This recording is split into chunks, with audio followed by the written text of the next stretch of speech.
Hello. Welcome, you guys. Welcome, welcome.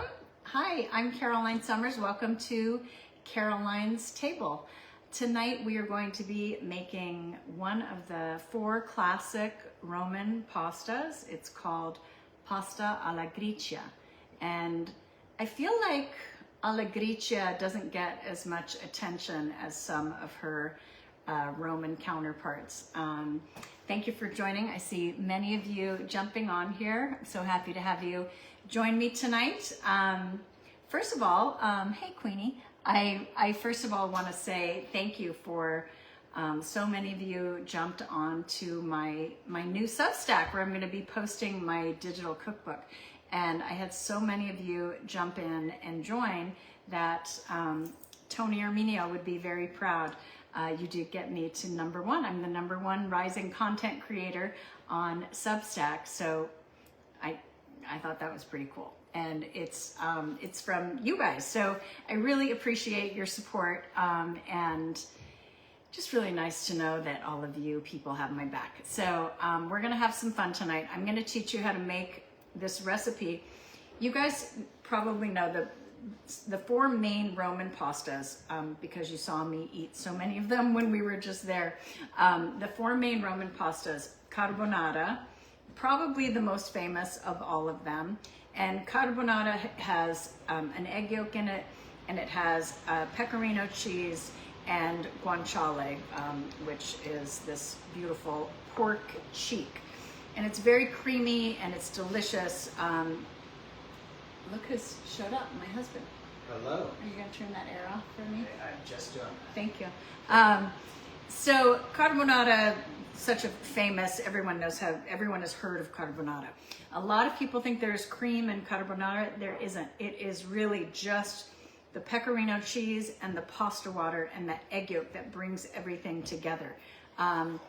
Of course, there's Francesca talking about her guanciale. Thank you. I feel like in the last maybe 20 years, Cacio Pepe has become the one that everyone talks about. Everyone talks about Cacio Pepe.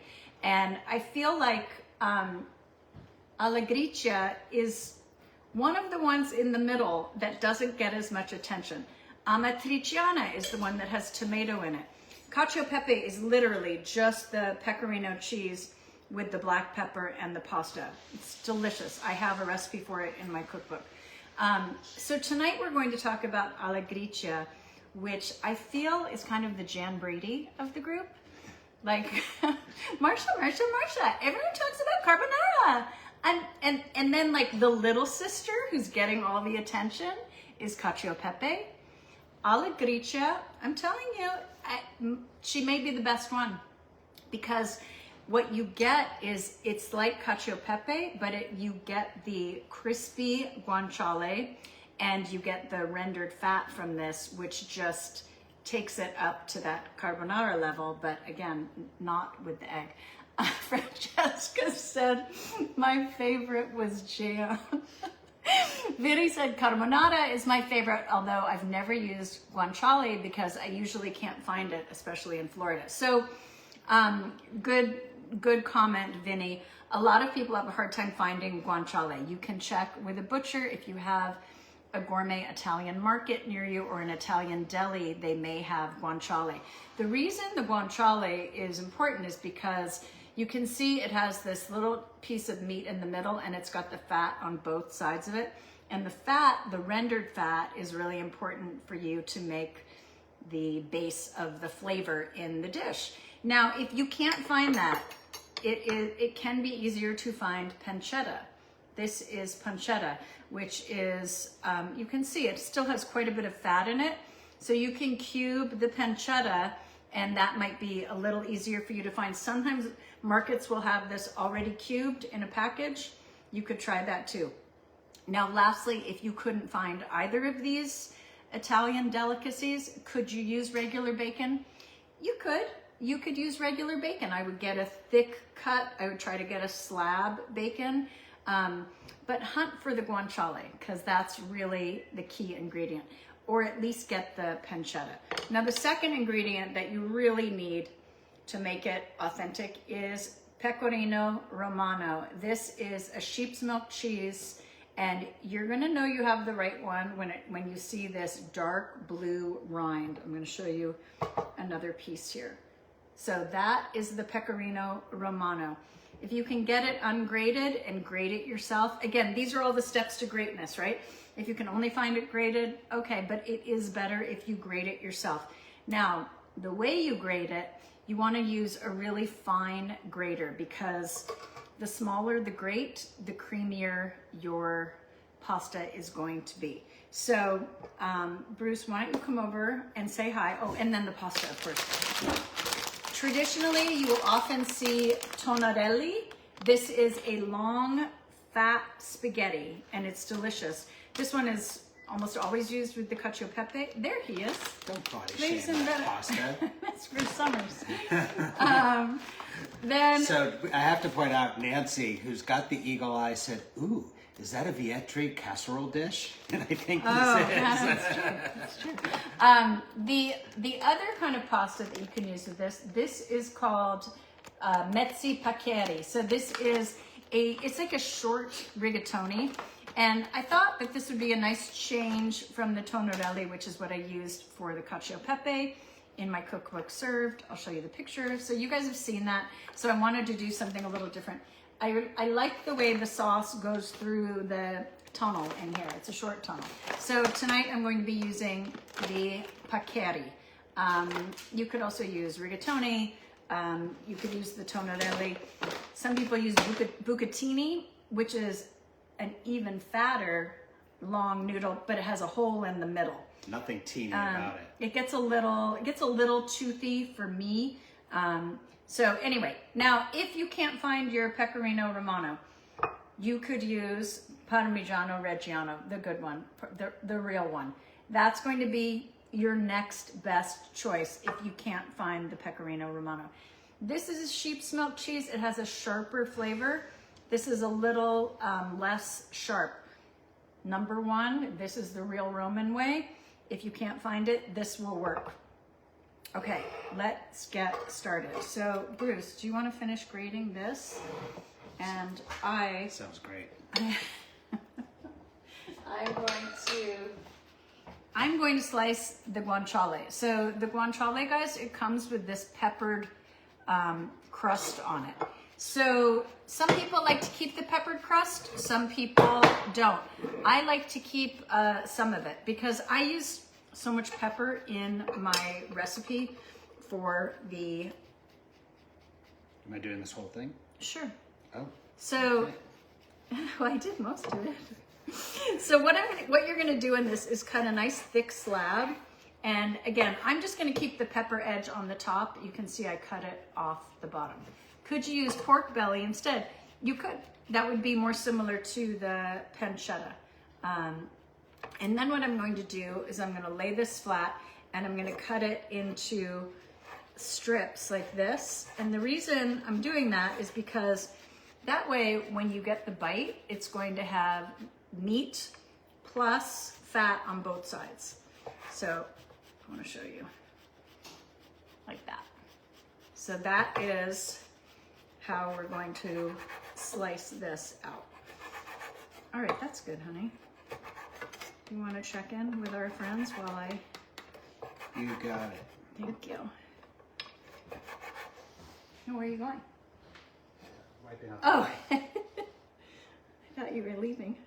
I have to put my face down while I cut this. That's why I wanted Bruce to chat with you guys for a minute. I need the assistance of glasses. Ah, okay. Don't we all? People love watching you cook. Oh, thank you. Dawn and who just went by.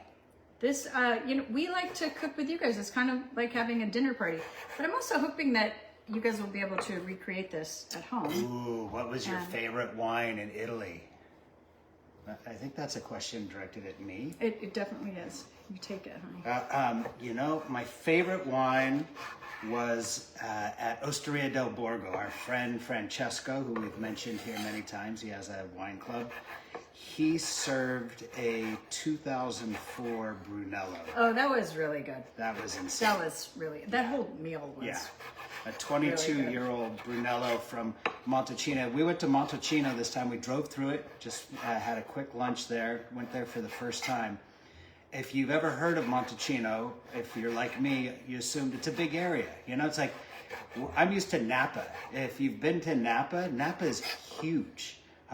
So that's why there's so much California wine from Napa. So I thought, well, Montalcino is the same, you know, because you see a lot of wine from Montalcino and you hear about Brunello. It's teeny. It's like one little village at the top of a hill. Yeah, half the village is one street that has a handful of restaurants and wine bars, and the other half is residential. And then there's this incredible old fort on the peak, and all with a good restaurant in it. Yeah, yes. Really good restaurant with also a great wine bar, and all the hillsides leading up to it those are the Montalcino vineyards. And some are facing south, some north, some east, some west. So that's what gives it its different characteristics. Anyway, I'm geeking out. I'm being a nerd. No, but isn't it interesting how there are certain like specific valleys in nature that just are the perfect place to produce the best grapes or avocados or whatever the agriculture is. There are specific places that are just really well suited for. And that's one of them because it is small. Well, one of the things we learned, the Romans, so the valley that's all around Montalcino is called Valdorcia. And it was where a lot of the peasants used to live. And they, sort of struggled with the clay soil there. But the soil was so rich with clay that it was hard to work in. It's kind of swampy. So the Romans, there was a huge river that went right through it, and they just said, well, let's just redirect the river, which is such Roman thinking, let's move a mountain. And once the river was cleared out, that soil then became workable, but it still had all that beautiful minerally clay minerals in it. So it's sort of, whether it's wine or great vegetables, it's incredible soil to grow things in. Back to cooking. I'm not going to move all the way over to the stove to show you. I'm just going to add the pasta. So I'm going to salt it really well. I'm going to put a good handful of salt. Most of us are not using enough salt in the pasta water. That's where you get the flavor of salt, is by salting the water. So I'm going to add this and then I'll be right back. Hello, everyone. And also I've used a short pan of water because I want more starch in the water. So I used about half as much water as I normally use for the pasta. Do you want me to bring the camera over there? No, I'm coming right back. Okay. We're not moving the camera much because We're it's a gonna be little over there clunky. soon, yeah. But we're getting a new rig. We're going to try it out on you guys, hopefully next week. They won't even notice. What'd you say? They won't even notice. Oops. Well, I'll notice because I get upset when the camera gets clunky because it's kind of my background. Let's see. What type of salt? Well, we're huge fans of Flor de Sel. Camargue, le Saunier de Camargue. Oh, that's backwards for you, but this is great French salt. But you can use Celtic salt. There's Malden salt. Malden is... Yeah, but for water, you can really use like kosher salt, like diamond kosher salt is good for water. We're just spoiled. We use this on everything. Yeah, we buy that by the case because we're salt people. Okay. Francesca says, yep, me too. Hello, Paula Jean. Okay, so that see, Pamela misses my storyteller. Thank you so much, Pamela. The next thing we have to do is crack the pepper. It's really important that you use freshly cracked black pepper. So about a tablespoon, and I'm going to crack it in a mortar and pestle. Mortar and pestle. Yeah, just relax, don't get so upset. Okay, so you guys know we like spice. Stephanie's saying I need a microphone. That's right, because you have a microphone. well, I can add it. Okay. So I'm going to give this a nice, a large crack because again, I like the taste of cracked black pepper. So it's going to be a little spicy. If you like, you can use less or you can use a finer ground. But the pepper is a really important part of this recipe. Now that he's mic'd, oh, good for you. We are going to move over to there. Okay. It's time to move. My guanciale is ready. My cheese is ready. I'm ready to move over and start. This is gonna be clunky. Preparing. It's fine. You ready now? I'm ready. Okay, here we go. I'll try and do it as smoothly as possible.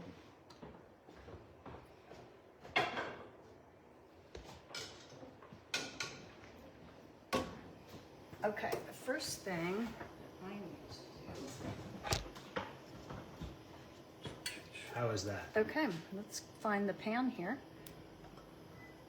Hold on. Oops.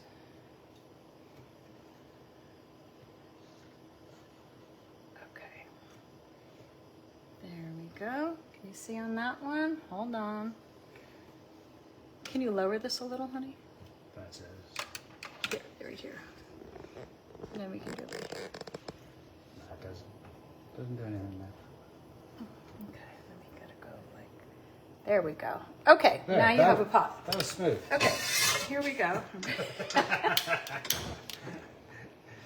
All right, I'm gonna heat up this pan, and the first thing that we're going to do is toast the pepper.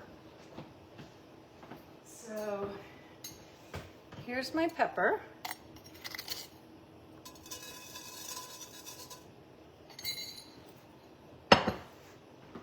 Okay. I'm using my Tossy Toss pan. Christmas present. Yep.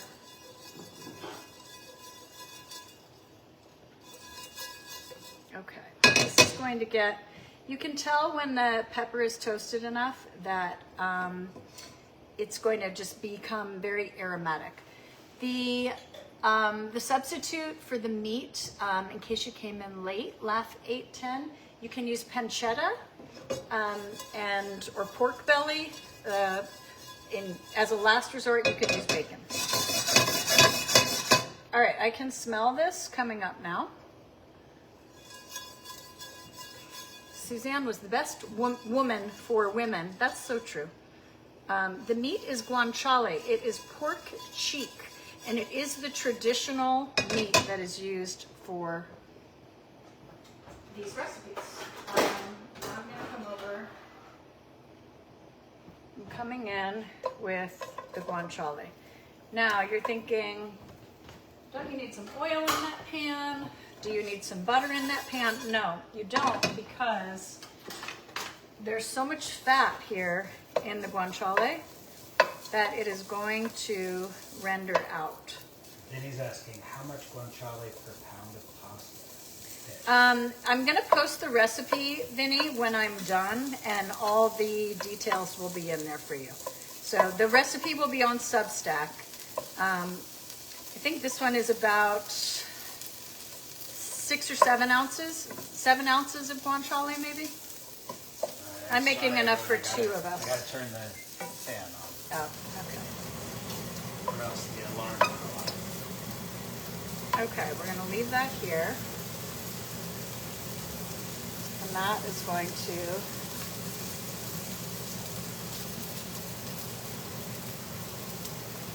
to be amazing. I'm using half a pound of pasta, guys. I'm just gonna lift up so we can say hi while this is cooking.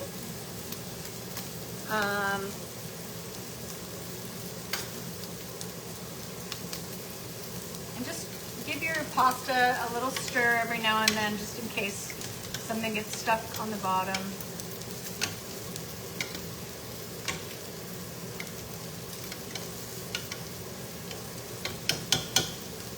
So what makes this so creamy is the pasta water. And the pasta water becomes the thickening agent. So that's what really, let's see, I'm riding the heat here. I don't want this to burn. I just want to get that fat out of there. Is the Wellis hair turning red? Those of us that know, I'm sure it will. Now that this guanciale is on here. This is going to be so tasty. The flavor that you get from the guanciale is really, it is special if you can find it. But you know what? If you can find bacon, the flavor of bacon is good too. So I always try to give you guys the ingredients that are the most traditional. Can you substitute? Absolutely. You guys find what you can find in your area. I know not everyone can find these ingredients, and not everyone, sometimes with the things that I post, not everyone can afford the ingredients. One of my followers on my latest fish post said, you know, that fish and those mushrooms are so expensive, but you know what, you could use that flavor profile for any type of whitefish and any type of mushroom, so you can adapt. Will you ever plan a trip to Italy that we can join? We would love to do a trip with you. Yes, we're starting our retreats next spring. In fact, we do have dates. We have confirmed the first 2 weeks of retreats for next year, and it is going to be, is it April 3rd, Bruce? April 5th. April 5th Through the 10th. No, that's not right, because it's 6 days. Yeah. 5, 6, 7, 8, 9. April 5th through April 10.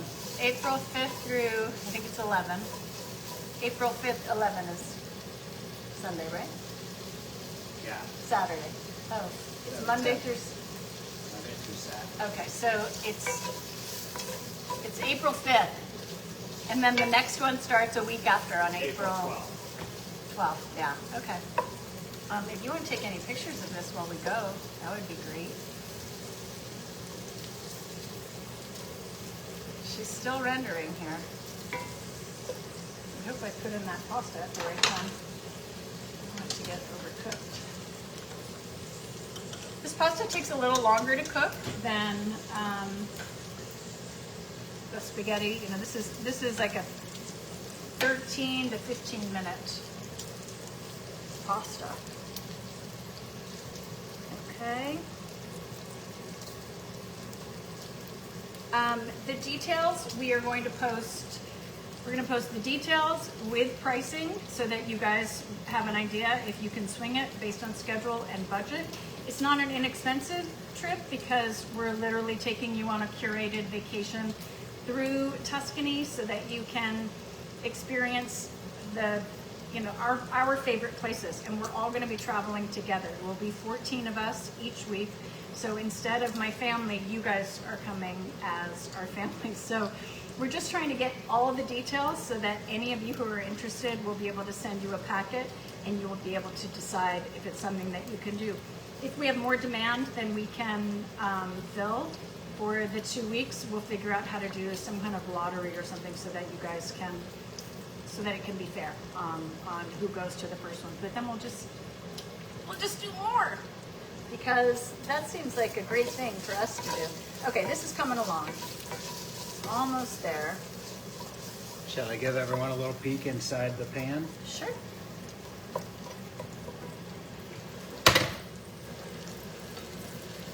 Take a little more here. There you go.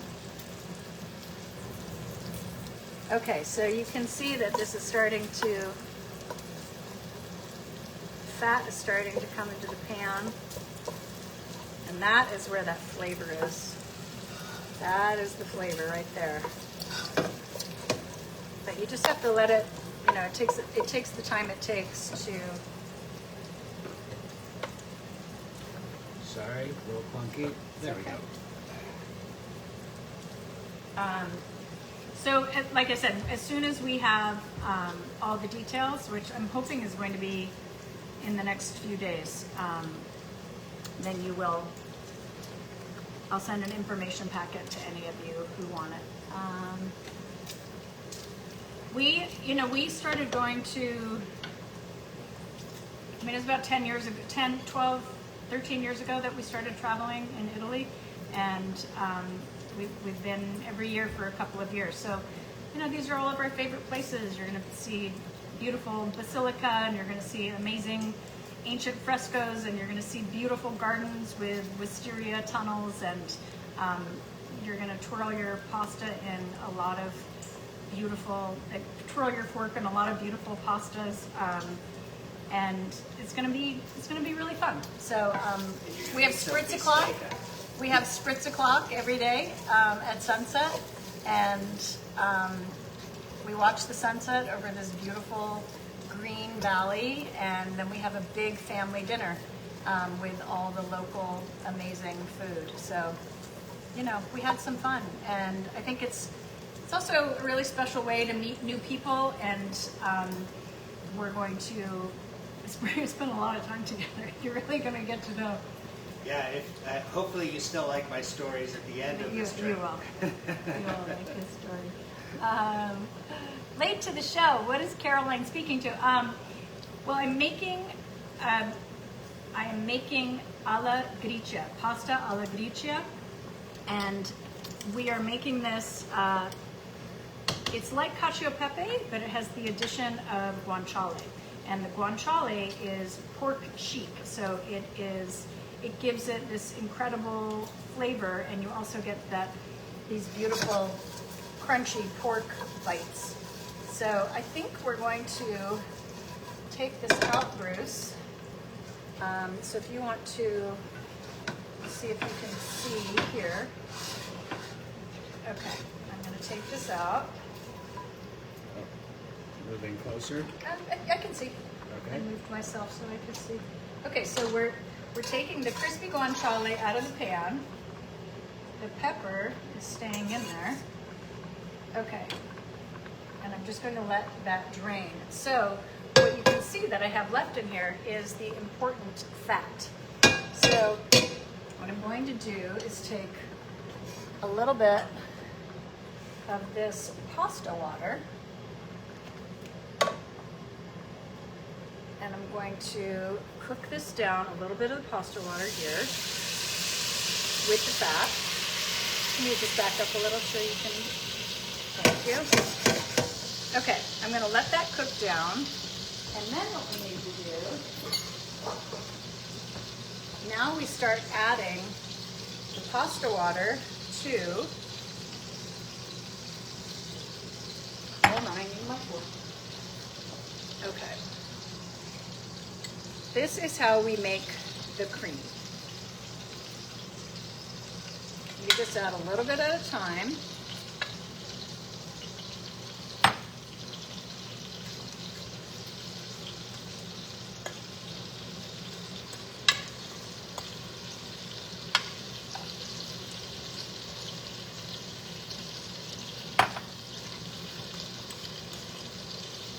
Okay, this is a really nice consistency now. It's almost like going to come together. It's like a paste. Okay, that's perfect. Now I'm going to set this down. And now what we want to do is we're going to add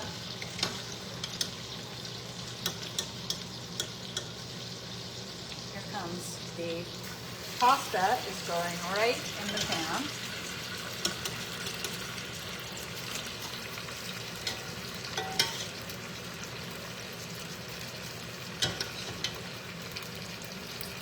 Okay, I'm going to put the heat on low.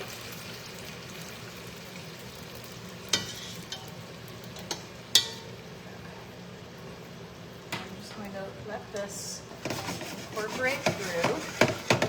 Now, sorry, I've got to straighten you out, honey bun.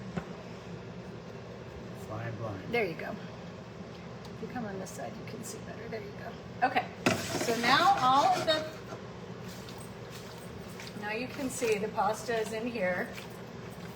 The best way to make sure that you don't overcook the cheese, because that's the really important thing here, is to put this on a bain-marie. So you see what I did? I just took that pasta water from here. I'm going to need a little for the sauce. So So I'm going to take out what I need for the sauce, and now I'm going to put it on top here. And it's just going to be over that simmering pan of water. And that is when we add this cheese.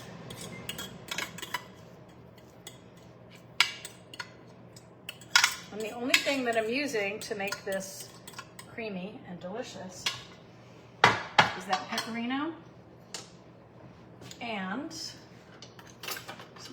there's my favorite spoon, and the pasta water.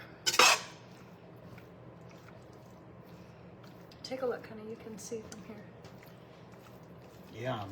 So you don't want to add too much butter, and you don't want to see strings in your cheese. If you're seeing strings in your cheese, it usually means it's on too high of a heat. So this is how you just let the pasta water.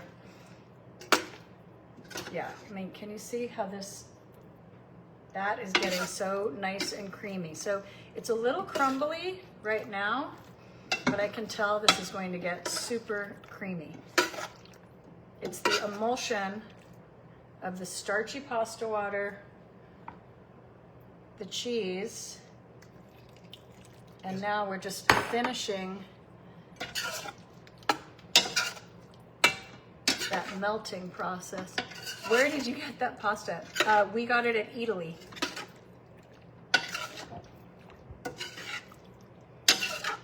And they do send things online.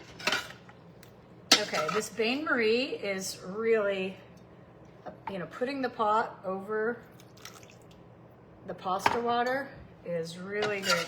Okay, I'm gonna have you repo this because we're gonna do tossy toss and we're gonna serve. I'm gonna add the guanciale back. So, Maria, can you move the light back, and Bruce?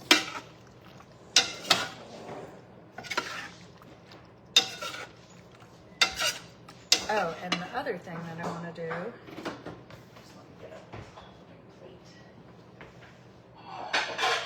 one of the other things that I like to do is just warm up your plates, because you don't want your sauce to seize when it hits a cold plate. So if you have a warming oven, that's amazing. I've never had one in my life. But what I did was just put them in. I put the oven at 150. Can you guys see how amazing creamy that is? Is that on camera? Is it there? It is. Okay. I mean, It's perfect. You can look over here and see if you want. If it gets too stiff, you just add a little more pasta water. If it's too thin, you can add a little more cheese. But look at this cream, guys. Look at that. There is no cream in this. That is what it should look like. So this is gonna thicken up here. It looks perfection, amazing. So you know what has to happen next. We gotta move over here because Mama's about to tossy toss. All right. We're on the move.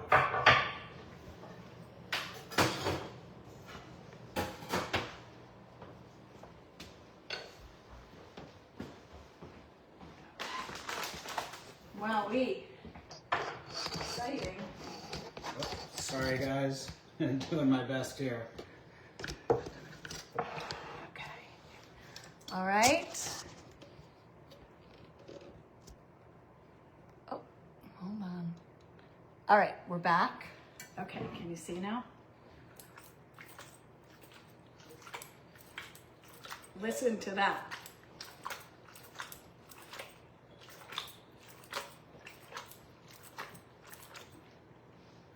Now the guanciale is going back in, and I'm going to save just a little bit to be the garnish on top. But this I'm going to toss in here.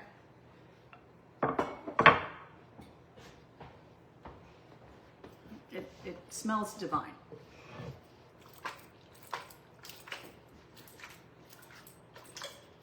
And the pan is really helping me. You see the curve on this pan?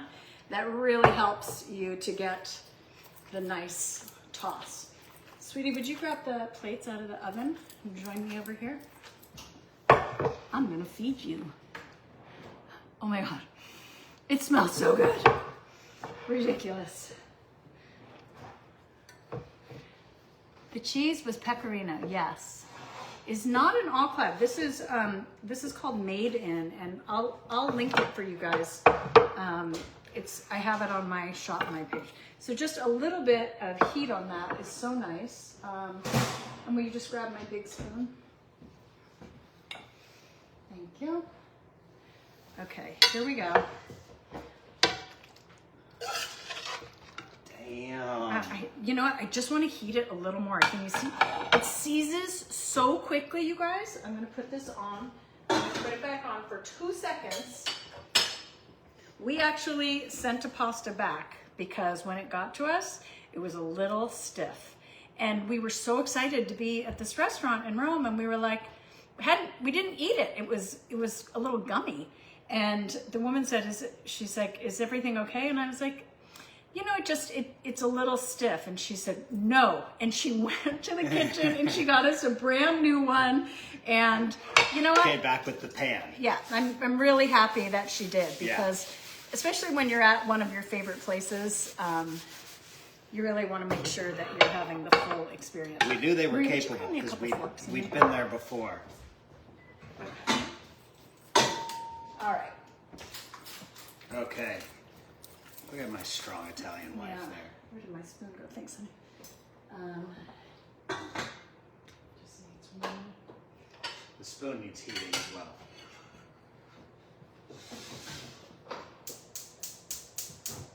Let me give this 2 seconds over here. You fill, Bruce. Let me see if I can answer any questions. If you ever need someone to taste test, I got you. All right, Renata. Thank you.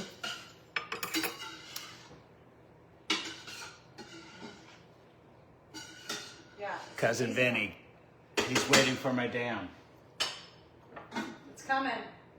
But I really want it to hit, so I'm just over here heating it one Jean more is time. in Italy next week. Where are you going? Yes, I do cook, actually. I wooed Caroline with my cooking, and then she got way better than I am. But I'm a good cook. He is a great cook. Okay, coming over here. Okay. Okay, here we go. You want to hold the plate up to right in front of the camera? Okay, here we go. A little higher. Right close to camera. There we go. Amster. Okay. Look at that. Okay. There is the pasta, and then I'm just going to put a little guanciale. Bruce, your job. Wow. I hope it's good. Okay, I'm gonna get the perfect bite here with the guanciale.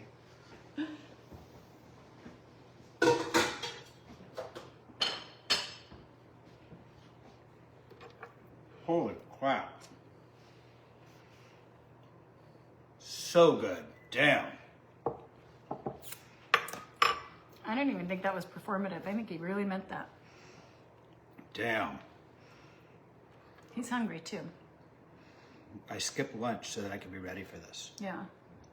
He tried to eat, and I was like, Bruce, You're not you gonna. have to be hungry for this. Look at that. Wow.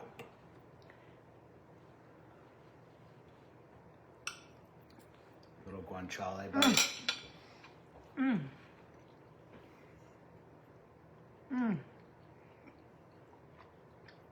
Damn. It's really good. This is alla Gricia. Jan Brady had it going on, guys. This is the one.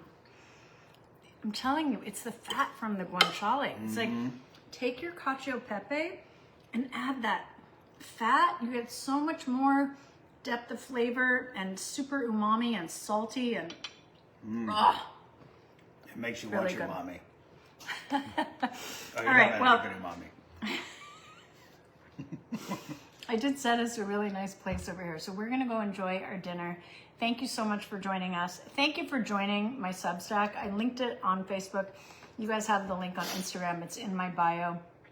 I'm gonna be posting my recipes. I'm gonna work out all the details on this so you guys can score making it the very first time. I really, really appreciate you, and I love having this time together at Caroline's Table. I'll see you next week. Good night. Good night, everyone.